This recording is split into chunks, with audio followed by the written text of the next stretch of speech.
चार मिसरों से अपनी बात शुरू करता हूँ कि कुछ भी नहीं है पास मगर दे के जाऊंगा, कुछ भी नहीं है पास मगर दे के जाऊंगा, मंजिल की चाह शौक़े सफर दे के जाऊंगा, कुछ भी नहीं है पास मगर दे के जाऊंगा, मंजिल की चाह शौक़े सफर दे के जाऊंगा, हक बात पे ज़बान है कटती कटा करे, हक बात पे ज़बान है कटती घटा करे, पत्थर को बोलने का हुनर दे के जाऊंगा।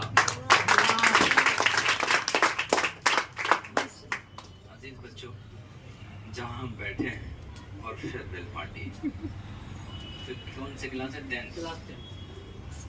10th के स्टूडेंट से मैं मुखातिब हो गया हूँ और एक बड़ी कीमती बात बताना चाहता हूँ आपको कि आप ये सफ़र तय करते करते एक ऐसे चौराहे पर आ चुके हैं जहाँ से कई राहें निकलती हैं। वहाँ फैसला आपको करना है कि हमको कौन सी राह इख्तियार करना है। जहाँ पहुँचे हैं ये पहली पड़ाव है, तो वहाँ से एक तरफ एक रास्ता है जो बुराइयां अपने शबाब पर आपको आवाज़ दे रही हैं, एक तरफ गुमराहियां हैं वो आपको आवाज़ दे रही हैं, और एक तरफ बेकारियां और नाकारापन है कि कुछ नहीं हम पढ़ेंगे डिग्री ले लेंगे 150, वो आपको आवाज़ है। आपको फैसला करना है कि हमको कहाँ और किस सिमत में जाना है। एजुकेशन का मतलब ये नहीं है कि आपने पढ़ लिया, डिग्री मिल गई, दैट्स ऑल, मिठाइयाँ बांटी जा रही। एजुकेशन आपकी शख्सियत में नजर आनी चाहिए। आप अगर पढ़े लिखे हैं तो आपका किरदार, आपकी गुफ्तार, ये सब पता चलना चाहिए कि शी इज या ही इज क्वालिफाइड। नहीं तो आप डिग्री होल्डर हो सकते हैं, क्वालिफाइड नहीं हो सकते। क्वालिफाइड का मतलब है कि उसकी पूरी नक्लो हरकत में पता चलना चाहिए कि ये तालीम याफ्ता शख्स है। आपके वालिदैन आपसे नाराज हैं, आप क्वालिफाइड। बाप बेटे से नाराज है, बेटा क्वालिफाइड है। आपके अंदर हया नहीं है, आप क्वालिफाइड। आप कोचिंग आते हैं, स्कूल कॉलेज जा रहे हैं, लेकिन आप अपने आप को महफूज नहीं कर पा रहे हैं, आप क्वालिफाइड। बहुत अफसोस होता है कि तालीम का मकसद ही नहीं समझ पाए। दो चीज़ों में इंसान छवि नजर आती है, एक पानी और एक वानी। पानी अगर साफ है तो छवि दिखता है, और वानी अगर मधुर है, वानी हिंदी में बोली है, वानी अगर मधुर है तो चरित्र दिखता है। तो हमको ये चाहिए कि हम तालीम ऐसी हासिल करें कि हमारी शख्सियत को उसका असर। तो खाली की पहली हदीस है, इन्नमल अमालु बिन्नियात, अमल का दारोमदार नियतों पर है। हमारी ये नियत होनी चाहिए कि हम अच्छे इंसान बनें। और सबसे पहले ये है कि अभी सर पे रमज़ान का महीना आ चुका है। रमज़ान का महीना क्यों आता है? अच्छा कपड़ा पहनने, अच्छे से अफ्तार करने का नहीं, लेकिन हम तो कहते हैं इसलिए कि यहाँ से करमगंज से लेके उर्दू तक चले जाइए, आज ही से होटल और खजूर और इसकी दुकानें ऐसी हैं तो लगता है कि ये खाने का महीना आ रहा है। और बाजार में चले जाइए, कपड़ों की दुकानें ऐसी भरी हैं, लगता है कि ये पहनने और ख्वाहिशों को पूरा करने का महीना है। ये महीना ऐश शॉपिंग के लिए नहीं है, ये महीना अल्लाह को राज़ी करने के लिए। अल्लाह को राज़ी क्या करना है कि अपनी ख्वाहिशों को काबू में रखेंगे, इबादत में ज़्यादा वक्त लगाएंगे, अल्लाह से रो रो के माफ़ी मांगेंगे, अल्लाह को राज़ी करेंगे। लेकिन अल्लाह राज़ी कब होता है? अच्छा कपड़ा पहनने से, अच्छा खाने से। अल्लाह राज़ी होता है जिससे उसके वालिदैन नाराज़ी। माँ उठी हुई है, आप समझ रहे हैं कि हम ईद की खुशी मना रहे हैं। बाप बेटे से बात नहीं है, आप समझ रहे हैं कि अल्लाह को हमने राज़ी कर दिया। तो ये तय कर लीजिए कि आज इस कोचिंग में हम ये तय करके जा रहे हैं कि एजुकेशन का जितना तकाजा है, जो एजुकेशन या तालीम हमसे चाहता है वो हमारे अंदर है, तब हम एजुकेटेड हैं। तो हमको अगर अल्लाह को राज़ी करना है तो पहले वालिदैन को राज़ी करें। वालिदैन को राज़ी करने के लिए क्या है? आपके ये कि अभी इम्तिहान है, इम्तिहान में पास करने के लिए अक्सर बच्चे लाते हैं, सर पानी फूक दीजिए, तो मौलाना से पुकार लो। हम आपको एक पीर का पता बताते हैं, उस पीर के पास चले जाइए, आप सब दुनिया में भी कामयाब आखिरत है। सबसे बड़े पीर का पता बताऊं मैं? आपके पैर। किसी आलिम से पूछ लीजिए, दुनिया में वालिदैन से बड़ा कोई पीर नहीं है। आज जाइए और अपनी अम्मी से पट के कह दीजिए, अम्मी आई एम सॉरी, अम्मी जिंदगी में कोई गलती हुई हो तो मुझे माफ कर दीजिए। कोई बेटा जाके अब्बू का हाथ पकड़ के चूम के कह दे, अब्बा आज तक जो गलती जाने अनजाने में हुई हो माफ कर दीजिए, इसलिए कि हमको आज पता चला है कि अगर आप नाराज हैं तो हम कामयाब नहीं हो सकते। सक्सेस और कामयाबियां हमसे रूठ जाएंगी, इसलिए खुदा के वास्ते आज माफ कर। लेकिन आज के बच्चों में दोस्त नाराज हो जाए तो बहुत आई एम सॉरी कहते हैं, लेकिन माँ नाराज हो तो हो जाए, बाप बात बंद करना छोड़ दे तो कोई परवाह नहीं। आज तय कीजिए कि आपको अगर इम्तिहान में पास करना है, जिंदगी में कामयाब होना है और आखिरत में कामयाब होना है, तो एक एक बच्चा यहाँ से जाके अम्मी से लिपट के कह दे कि मेरी इस उम्र में जब भी कोई जाने अनजाने में गलती हुई, अम्मी आप मुझे माफ कर दीजिए, वरना खुदा यह कहता है कि हम राजी नहीं हैं। हर बेटा जाके अब्बू से हाथ पकड़ के कहे कि आप मुझे माफ कर दीजिए, आप अगर माफ कर देंगे तो कामयाबियां हमारा कदम चूमेंगी, वरना कामयाबी हमसे रूठ जाएंगी। और ये कोशिश करना है कि आज के बाद हमसे कोई ऐसी गलती नहीं हो कि जो हमारे वालिदैन नाराज हो। पहले के बच्चियों में तालीम कम थी, 10 साल से ज्यादा बच्चियां नहीं पढ़ती थी, लेकिन वफादारी, माँ की खिदमत, बाप का एहतराम हद दर्जा का था, ए लेवल का, A+ था।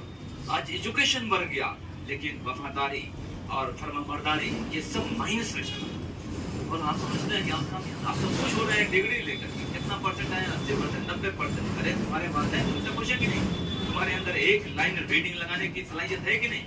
एक लेटर, एक मजमून लिखना नहीं आ रहा है तो तुम खुश हो? 80% मार्क्स लेकर ऐसी डिग्री आएंगे, क्या करेंगे? तो डिग्री के पीछे नहीं जाएंगे और अपने वक्त का सही इस्तेमाल करेंगे, सही इस्तेमाल करेंगे। और मोबाइल से सिर्फ और सिर्फ एजुकेशन की हद तक आप जोड़िए, उससे बाकी चीजें अवॉइड कीजिए।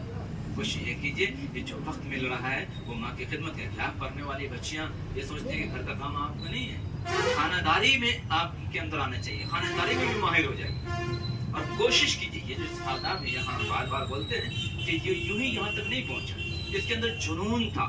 ये शख्स जो डिग्री लिए हुआ है, आज भी अगर कोशिश कर ले तो कहीं ना कहीं नौकरी हो जाएगी और अच्छी सैलरी मिलेगी। लेकिन जुनून क्या है? नई नस्ल को बढ़ाना है, तो वो जुनून आपको भी पालना पड़ेगा। कामयाबी तभी होती है जब जुनून पालो। तो जुनून क्या है कि हम पढ़ेंगे और ऐसा पढ़ेंगे कि हमको समाज का और अपने घर का सबका चहीता बनाना। हमारे किरदार में ऐसे खूबी आनी चाहिए कि जमानत तारीफ करे उसकी। तो आपको भी वो मेहनत करनी पड़ेगी, बगैर मेहनत के नहीं। आप समझते हैं कि एक स्कूल और कॉलेज और यहाँ कोचिंग, दैट्स ऑल नहीं। यहाँ से जो चीज क्लियर नहीं होता है, घर पे सेल्फ स्टडी कीजिए।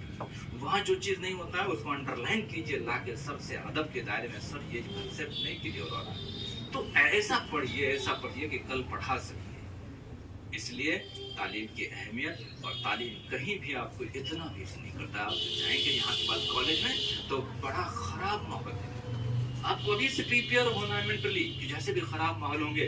सर ने बताया था, मेरे वालिदैन ने बताया था, ये लोगों ने बताया था कि कॉलेज का माहौल बहुत खराब है, तो आपको वैसा बनना पड़ेगा। आप इस्लाम की शहजादियां हैं, अगर आपके कदम डगमगाएंगे तो इस्लाम रुसवा होगा। इसलिए आपको जानना है कि बाहर का माहौल क्या है और हमको कैसा बनना है। कुरान को हमेशा कहते हैं कि तर्जुमा के साथ पढ़िए। कुरान कहीं भी आपको अकेला नहीं छोड़ता है, पैदाइश से लेके और कब्र की गोद तक आपकी रहनुमाई करता है, आपके जो है रास्ते दिखाता है। लेकिन अगर मैं यहाँ से पूछूं, जितने बच्चे बैठे हुए हैं कि इस उम्र में कई रमजान देखा होगा, कुरान पूछें कि किसने किसने खत्म किया, सबने कहा होगा 5 बार 10 बार के। लेकिन कोई एक बंदा या कोई एक बच्चा या एक बच्ची हाथ उठा के कह दे कि इस उम्र में हमने पूरे कुरान को तर्जुमा के साथ खत्म किया, एक बार भी कोई एक है? अफसोस की बात है। कुरान रेटिंग लगाने के लिए नाजिल नहीं हुआ है।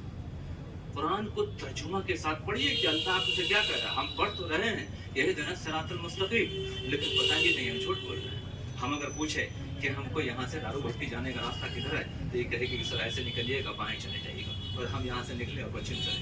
तो इसको हैरत होगी, हमने पता इधर बताया। फिर कल पूछे कि दारू भट्टी जाने का रास्ता किधर है, सर ऐसे निकलिएगा, ऐसे चले जाइएगा, फिर हम इधर चले। 2-3 दिन ऐसे कहें दिखेगी कि पगला है, बताइए वो उम्मा जहाँ है उम्मा।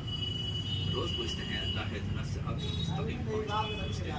सीधी राह चला, सीधी राह देखा, और फिर वही करते हैं क्योंकि हमको मालूम नहीं है कि उसमें क्या लिखा हुआ है, हम तो रीडिंग लगा है। फिर वही करते हैं नमाज के बाद जो मेरा दिल करता है, अल्लाह को यह कि नाराज करते हैं। तो कामयाबियां उसी पर है कि आप कुरान को तर्जुमे के साथ पढ़िए। वालिदैन नाराज है तो डांट के जोर से बोलना तो बहुत दूर की बात है। एक उफ, कुरान में लिखा हुआ उफ कहने की इजाजत नहीं। गर्चे वो गलती आपकी नहीं है, मतलब क्या है, गलत फहमी में डांट रहे हैं। फर्मा बरदारी क्या है, खामोश सर झुका के साथ।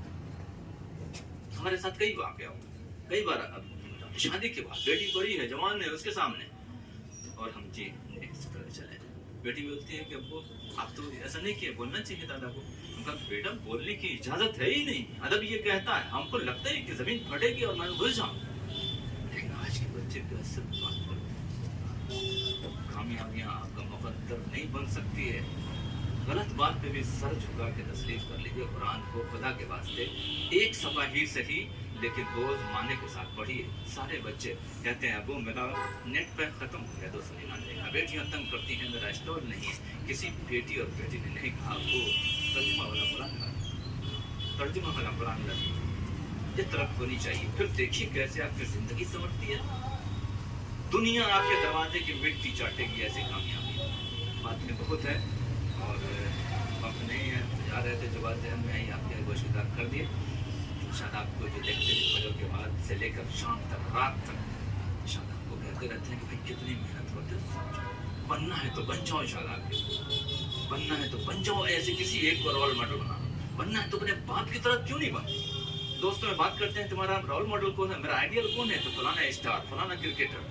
हर बच्चे के जबान होना चाहिए मेरा बाप मेरा आइडियल। वो सुबह उठता है, मेहनत करता है, वो नहीं देखता है कि ठंडा है, लड़ी है, उसको देखना है कि मेरी बेटी की फीस जमा करना है, मेरे बेटे का कोचिंग का पैसे जमा करना है, जा रहा है उसको जैकेट दिलाना है। क्या वो बाप और माँ इतना भी हकदार नहीं कि मोहब्बत से बात कर सके। तो आपको तय करना है कि जो लोग सक्सेस हैं आपके समाज में वैसा बन जाइए। जब आपसे अक्सर पूछते हैं कि अपनी मेहनत कैसे करते हो, तो शायद आप जो हमसे कहते हैं वो हम आपको सुना के चले जाते हैं हमसे। शायद आप कहता है कि तजल्लियां न लुटाते तो और क्या करते, तजल्लियां न लुटा जश्न शोला मनाते तो और क्या करते, समाना मांगने आया था रोशनी की भीख, हम अपना घर न जलाते तो और क्या करते। बहुत शुक्रिया।